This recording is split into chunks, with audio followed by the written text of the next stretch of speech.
Chodesh Tov, happy month of Shvat, a really delightful month.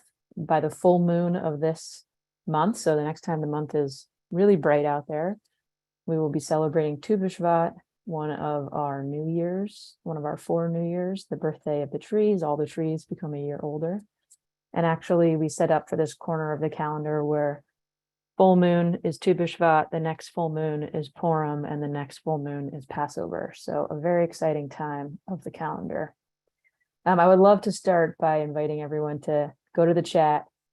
I love crowdsourcing from this group, and Judaism teaches us to put our prayers out and say them and speak them. So my question to you to start this meditation is just, what are you planting this month? What are you planting this month? And if you don't know yet, we have this month to think about it, because whatever we plant now, we will cultivate and hopefully bear fruit by Passover when things start blossoming. So what are you planting this month? And we get a chance to just feel good about all the seeds that are coming.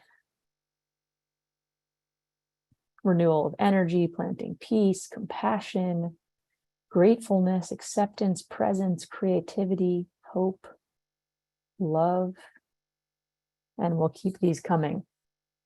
I have 2 teachings I want to do before we go into our sit, and they go into each other. Shvat is the time where, in the Northern Hemisphere, especially in the modern day Israel, the sap is moving in the trees. You can't see that the change is coming, but it's around the corner. And it's a time for us to start looking towards what's ahead. The Lubavitcher Rebbe, Menachem Mendem Schneerson, an extremely famous and beloved teacher of Jewish people, explained that the tree is an example or a synonym of a spiritual life of a human, and that there are 3 parts of this tree. The first part are the roots underneath the ground, and the roots represent our faith. You can't see them, but they're underneath us, creating the sturdiness of our life. The second component of a tree and our spiritual life is our trunk and the branches, the body of the tree, which he says represents our intellectual endeavors, our emotional state, the practicality of our lives, creates the body of our tree. And the third component is the fruit. And this fruit, he says, is the power that each of us has to influence the world and influence other people. And he goes on to say that the least glamorous but most important part of our tree, of our spiritual life, are the roots, the things that we cannot see exist. And if you want a great book, read The Secret Life of Trees. They go into the extent of roots, about how far into the ground they go, about how interconnected they are to all the other trees and life force underneath the ground that us humans cannot see. And the Lubavitcher Rabbi says that this faith is hidden. Our divine connection is hidden. It lacks the intellect or the emotional life. It doesn't always need to make sense, but that it's incredibly important to build the foundation for us to have our daily lives. And from faith grows into our trunk, our understanding of the world, our emotions of our lives. And that with strong faith and with strong roots is the reason that we can grow ourselves into being healthy trees and have healthy lives. The last part of the metaphor is the fruit. And he was all about making sure that his message was sent out into the world. So this was a big part of the fruit was about influencing others and influencing communities. And so the same is true for us, about making sure that we're sturdy and strong and we have a strong foundation. We are cultivating our faith. And I know that this group is doing that every single day, and that our roots are entwined with each other. And that from there we can grow into be healthy trees, and that what comes as a result of that is this ripe, delicious fruit that we're able to influence other people in our lives and bring forth all the seeds that are planted in the chat box. Equanimity, more peace, health, commitment to my Judaism, calmness, renewal, fun, joy, ease, gratitude, etc., etc., etc. And that if we have a delicious fruit, then people who come and eat it will also want to plant that seed and bring that into another cycle. So that's my first teaching.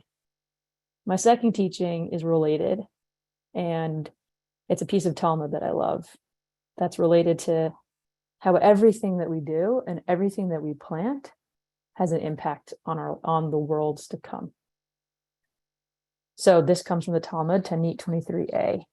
One day, Honi Hamiyagil was walking along the road when he saw an old man planting a carob tree.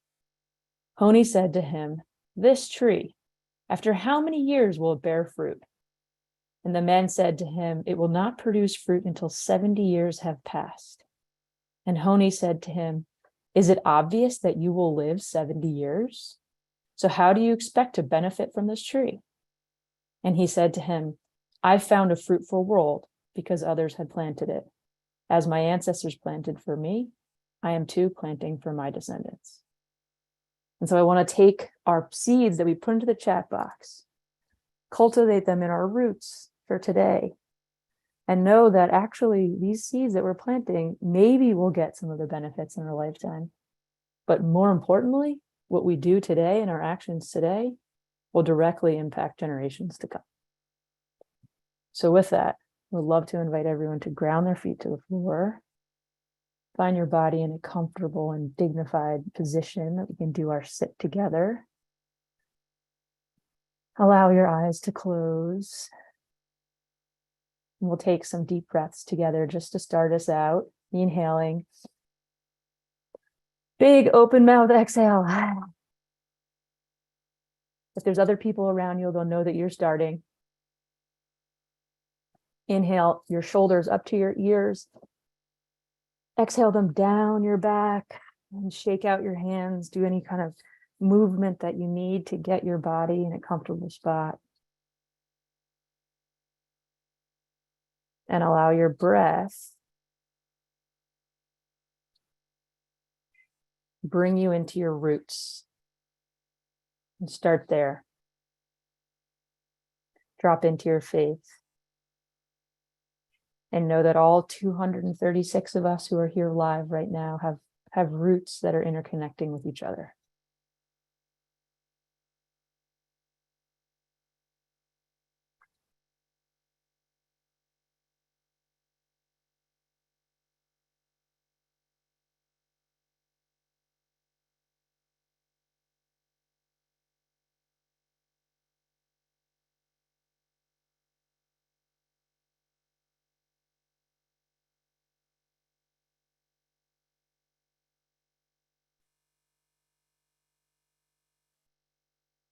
Imagining that the seed that you planted, you set into the chat box, is in the ground, and with each breath is sprouting more roots.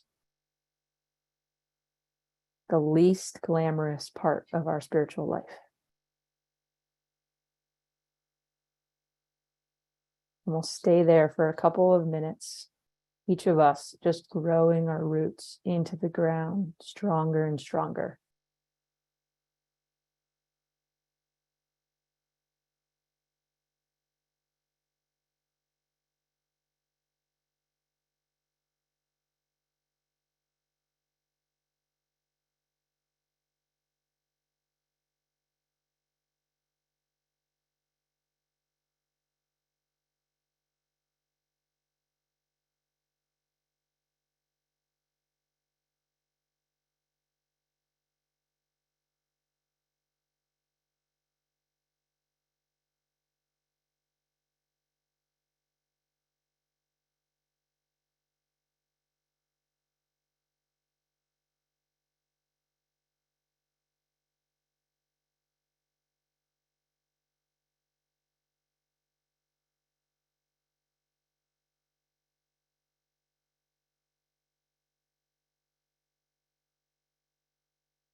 If you notice your thoughts getting lost in the wind, just notice it, send it some love, and come back to your sturdy roots.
And we're not just our roots. So start using your breath to imagine the body of your tree is coming above the ground. With each breath,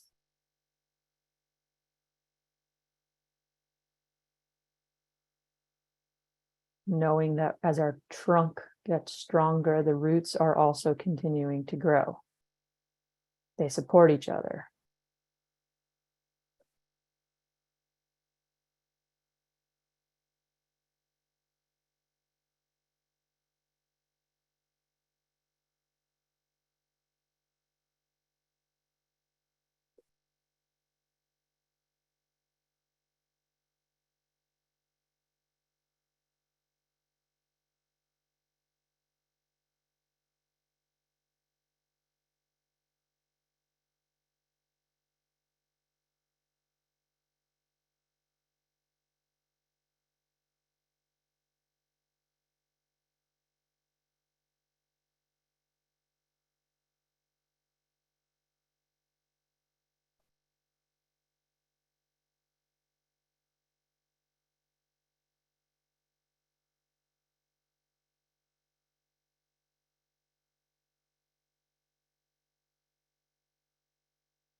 And it's okay if you move around in your body.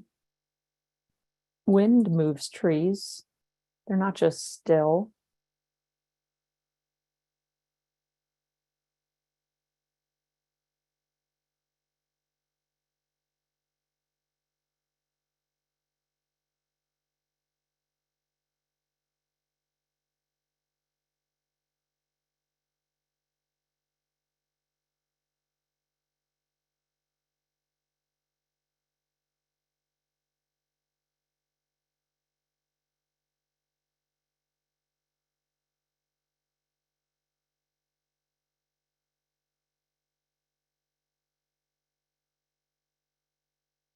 What would it be like if you had the patience of a tree, 70 years growing before the fruit comes?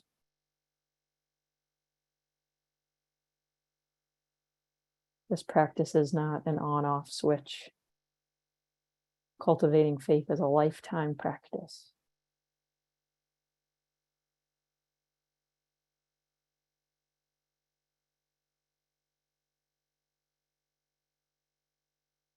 Today we're trees and they're okay going slow.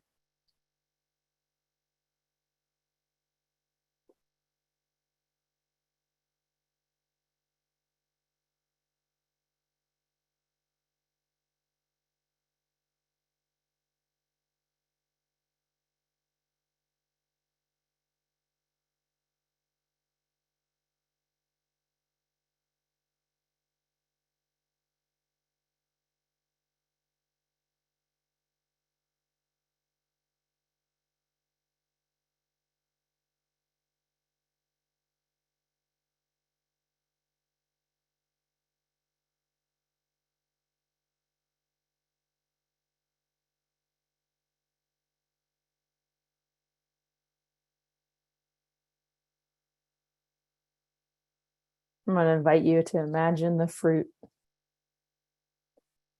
that's blossoming from your intention.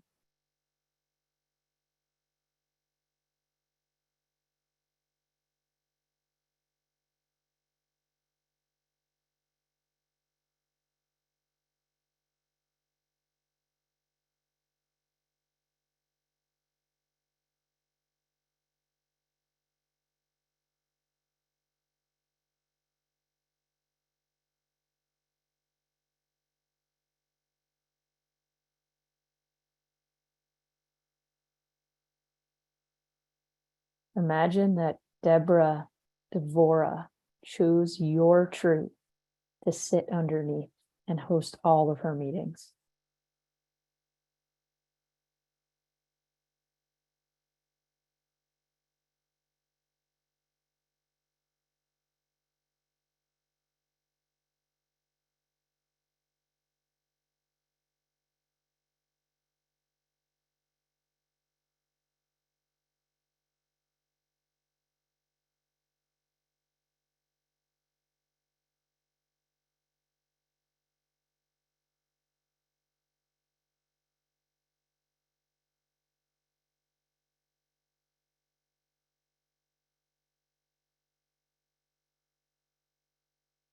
Notice what it's like to create the space, the shade, the environment for all those meaningful conversations around your tree.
Noticing that all the people sitting around your tree are breathing in the air that your tree is breathing out.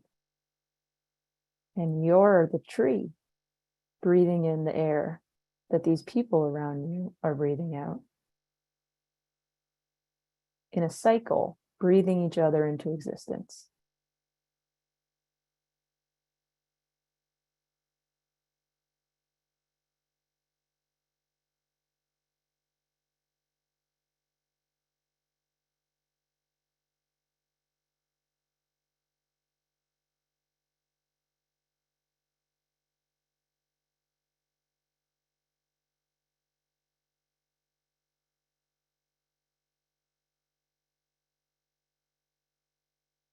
Staying rooted in your faith, in the roots that ground you to the earth and all of us.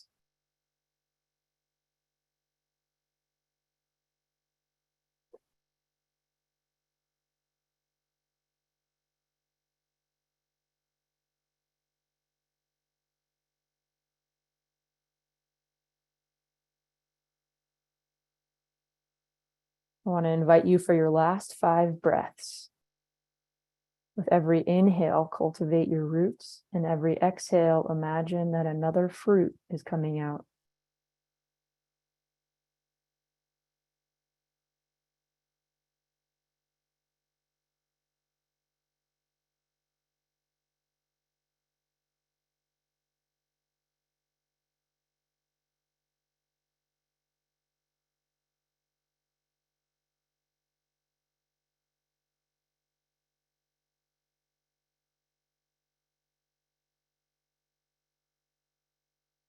And when you've done your 5 breaths, you can turn the corners of your mouth to the sky. Allow your eyes to open and see all these other beautiful trees on the screen in front of you.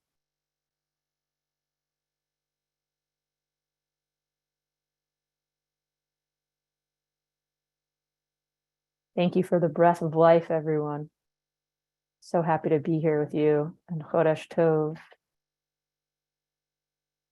If you want to do more Rosh Chodesh celebrations, you can click the link that was added in the beginning and come do a Rosh Chodesh celebration with At the Well on Thursday night for women and non-binary people of all generation all over the world. Thanks for having me and passing it back to you, Josh. Thanks, Sarah. Thank you so much.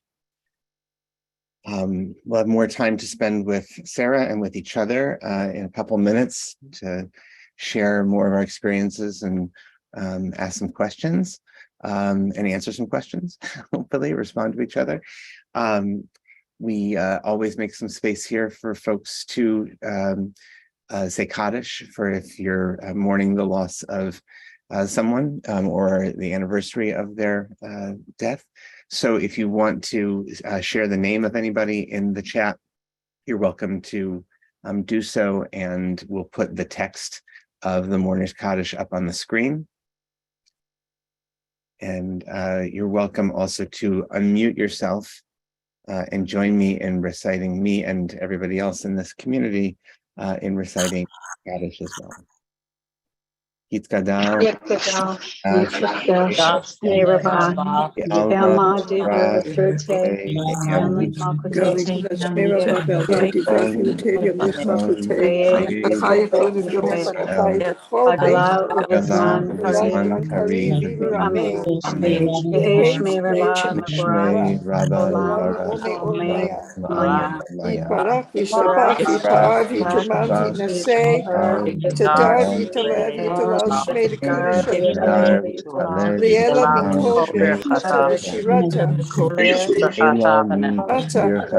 Belma Vimu Amen. Hey Shlama Rabba Mishmaya. Chaim Aleinu V'Al Yisrael. Amen. Shalom B'Mamad V'Aseh Shalom Aleinu. Akol Yisrael V'Al Kol Yisrael. Shalom,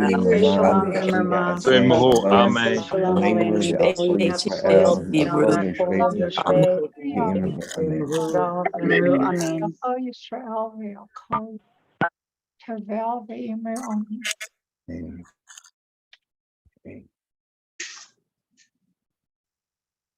Okay. So once again, we'll be, if you need to leave us now, we'll be back here tomorrow, same time and channel. There we go. And if you want to stick around, we always love to have a conversation, debriefing and sharing more of our experience. And we bring Sarah back on the screen. I also want to give a shout out to Kat, who's been our steadfast tech support person, and Jet, who is joining our team while Kat's going to head out on vacation. And so there we go. All right. So thank you to everybody for all your support here. So there was already one question about the text from the Talmud, and Sarah actually posted that in the chat already, beat you to it, from Ta'anit, the story of Choni Hamagal, planting the carob tree. There we go. Thanks, Deborah. Hope you got that there. Okay. So please feel welcome if you have questions that you want to put into the room and open up here, or what happened for you during that practice? Where did you go with your roots, or with what's sprouting and flowering and fruiting? Is that a word? Fructifying for you. Love to hear that. And Sarah, I'm curious if there were, as you were facilitating, if there were things that where do you go during this when you were going into your roots? I'm curious if you want to reflect on that. Yeah. Honestly, when I teach virtually, I like to keep my eyes open, because it is when I'm not in the same physical room as people, it feels like it's even harder if my eyes are closed. So I kind of go between having some moments and opening my eyes and just remembering there's 200 plus other people out there. Mm. So oftentimes, like when I'm in the facilitator role, I'm in a different position than if I'm totally in the meditation, but I like to do the meditation before I teach. And I mean, cultivating a spiritual life, learning how to be comfortable in faith. These are some of my favorite things to think about for my whole life. I was just sort of born that way. And obviously a big factor into why I created At the Well in the first place. There are things that I learned that I use from Jewish wisdom that help me with faith. And it's a felt sense of the interconnectedness, which when I'm doing well is easier to be with than if life is hard around me and then it doesn't make sense. And it really, really requires that level of just being with what is and allowing it to be true. Yeah. Yeah.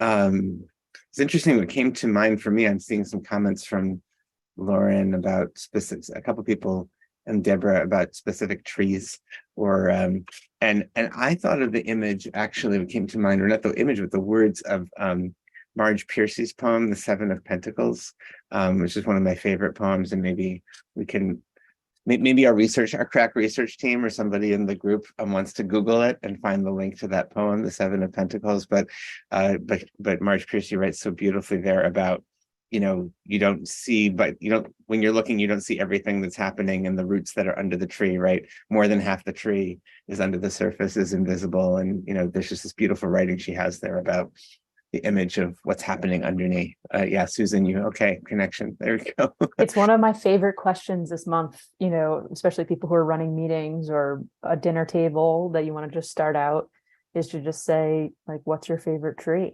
and describe it in detail. Like why, where is it?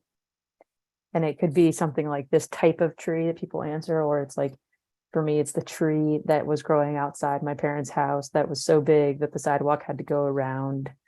And that is my favorite tree, and I love it so much. And then start going into the conversation about what does it evoke for you to think about your favorite tree. And before you know it, you're having a Tu B'Shvat conversation. Yeah. A few years ago, we planted the city here. They wrote to us saying, you can plant a tree, like, that the city will pay for. You just have to choose which one they'll put it on the easement, in front of our house. And so we had this tree that went in a few years ago, and every year we see it get a little bigger, right? And I always wonder, when I look, I see it all the time because it's right in front of our house.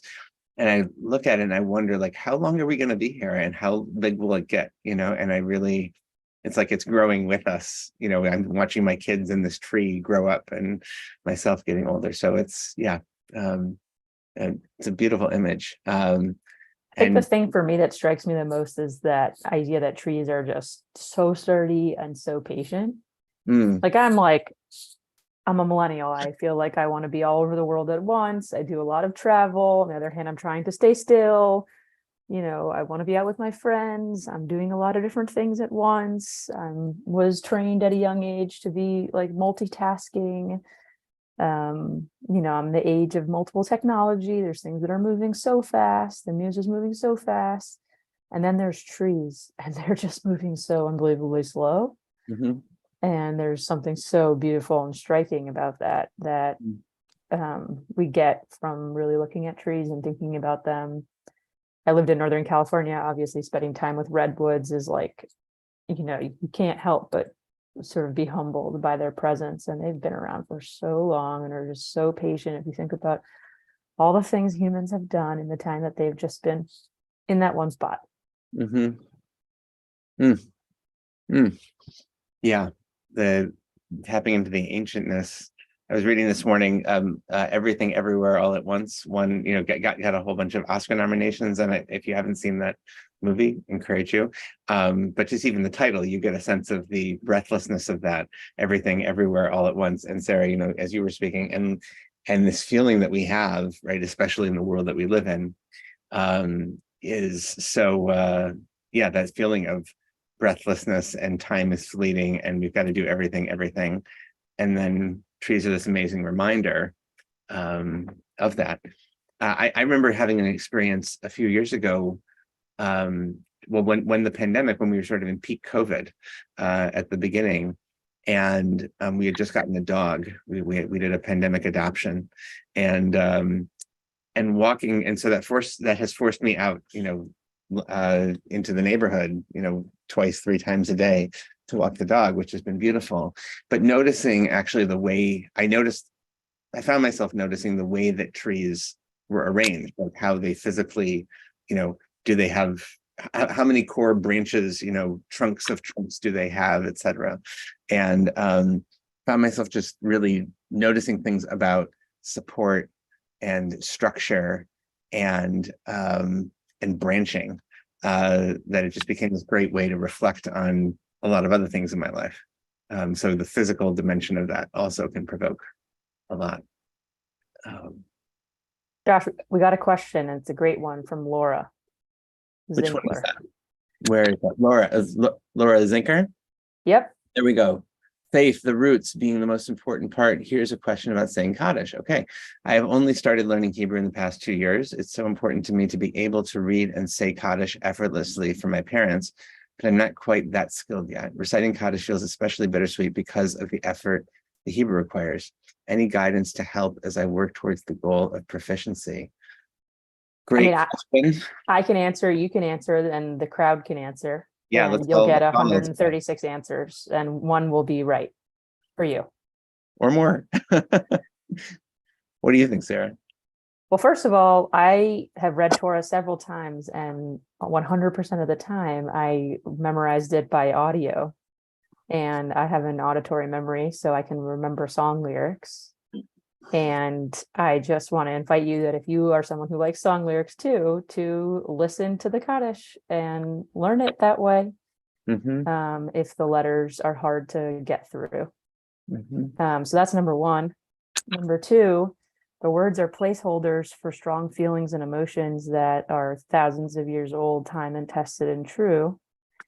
So maybe even doing a study on the words and what they're saying might help you evoke the feeling of what they're trying to say and focus more on the felt sense than on the pronunciation. That for me is more important. And my third is just maybe some of it is like the mind and ego and shame and all this stuff around getting it perfect. And what's the point of the Kaddish is to remember and honor your parents in the time and place that you do it, and staying focused on that might make you feel like you are fluent in Hebrew because of your obvious access to your parents and that set time that you have every day or a couple times a day that you are evoking their souls. Yeah. Those are my thoughts. Those are beautiful suggestions. I mean, there's a lot of good stuff. There's stuff coming into. I love Julie's answer. Yeah. And I would also say, I imagine you may have tried this strategy, just like pick, if you want to pick one line that you're going to do, this week or whatever, and build, that's great. And it's funny, Marge Piercy, we gotta bring her in. You know what my second favorite poem of Marge Piercy is? Her Kaddish. She has an amazing Kaddish poem, which is obviously is in English, not in Hebrew. And the amazing thing about that poem is that it actually mirrors the rhythm of it's actually Aramaic. Most of Kaddish is in Aramaic, but it mirrors the rhythms of it. And so you can, I'm sure that same website that we posted before that had the Seven of Pentacles probably has her Kaddish poem, but you can Google that, Marge Piercy Kaddish. That may be something that you want to use, you could think of instead if that works for you, or alongside, or sometimes. So hopefully, okay, glad that these are helpful, Laura. That's great. I see people saying have compassion for yourself. It's not easy saying Kaddish. I just want to voice out there. Yeah. And even and saying it as someone who is quite fluent, when you're saying Kaddish for your parents, it's still not, I mean, like it's not easy, right? I mean, the fluency is only one aspect of it. The emotional weight of it is obviously huge. So, okay, and other suggestions too. Wonderful. Other suggestions for other kadishes that are coming in. Fantastic. Thank you. Thanks for the question Yeah, and for being vulnerable and letting us know where you are. Maybe even just this conversation means that tomorrow's Kaddish is going to roll off your tongue. yeah. Josh, what kind of fruit would you say you are in your personality? Are you soft on the outside and hard on the inside? Are you have a hard shell and then soft on the inside? Hard on the outside, hard on the inside, or soft all around? And for those of you who don't know what I'm referencing, this is a very classic and typical question you might ask of your friends and yourself in this month. Yeah. At you know, and I should say, like, we haven't mentioned it, but like at Tu B'Shvat, the Kabbalists, you know, would do a Tu B'Shvat Seder, right? Again, Pesach is coming in a couple months, Passover, and so there would actually be like a Seder, and part of the, just as there are 4 cups to the Seder, those 4 types of fruits, right? You mentioned 4 types. So you work through, or around like where the seed's located, right? Like there's a strawberry that has this seeds on the outside, and then there's ones that have the seeds on the inside, etc. Anyway, my personality type, we should make like a Facebook, personality test for this. I love that. Yeah, right. What type of fruit are you? I think I'd be curious what other people would say. You mean about you or about themselves? About me. Now you got me like wondering. This is a good professional development thing you could do with your team. Totally, right? Yeah. What kind of fruit are you? I think I'm probably like a soft on. I'd like to think of myself as soft throughout, but maybe I've got a bit of a harder core in the middle there. That I'm not, if I'm being really honest. What about you? You're a president and CEO of a company. You have to have some hardness. It's part of it. I think that it changes for me, to be honest, in different settings and different groups, that it could change. Generally, I think that there's a balance of softness and hardness that comes out and like kind of goes stronger depending on different moments. I'm an adaptable fruit. Wonder if there is like a really like an adaptable fruit in the world. That's a good question. Like, adaptable fruits that change their nature as they grow. Yeah. Really interesting question. I think that I generally am soft on the outside. But when I'm in really hard moments, I can be tough. I can be tough around, and then it just takes a second to get in there and it gets all gooey. But there's a pit. I have a pit to me. I think I have like a clear boundary. Again, like I'm a founder, an entrepreneur. I'm out here bringing something forward, and that I have to have some hardness to that, right, that I find.